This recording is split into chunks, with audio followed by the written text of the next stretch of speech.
আজকে সকাল সকাল একটি চ্যালেঞ্জ নিলাম যে আজকে সারাদিন পানি এবং গোলাকার বস্তু খেয়ে থাকবো। তাই আজকে আমি সকাল সকাল পানি খাওয়া শুরু করলাম।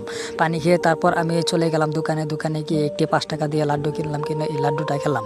লাড্ডুটা খেতে খুব টেস্টি লাগছিল। তারপর আমি চলে গেলাম আমাদের গ্রামটা ঘুরে দেখানোর জন্য। আমাদের গ্রাম দেখতে দেখতে আমি দেখা পেলাম একটি ছোট্ট বাচ্চাকে। তারপর এই বাচ্চাটার সাথে আমি খেলা করলাম। খেলা করে খুব ভালো লাগলো। আমি বহুদিন পরে একটি ছোট্ট বাচ্চাকে কুলে নিলাম। কুলে নেওয়ার পর আমি এই বাচ্চাটাকে খুব আদর করলাম। তারপর আমি চলে গেলাম আম গাছতলে গিয়ে দেখি একটি ছোট্ট আম পড়ে রয়েছে। তাই এই আমটাকে আমি কুড়ে নিলাম। কুড়ে নিয়ে তারপর আমি এই আমটাকে খাইতে শুরু করলাম। খাইতে খুব টেস্টি লাগছিল, কারণ এই সিজনে আম খাওয়া হয় নাই। তারপর আমি আবার চলে গেলাম অন্য একটি দোকানে গিয়ে আমি একটি 5 টাকা দামের একটি কেক কিনলাম। কেক কিনে এই কেকটাকে আমি খাইতে শুরু করলাম। কেকটা খাইতে খুব ভালো লাগছিল।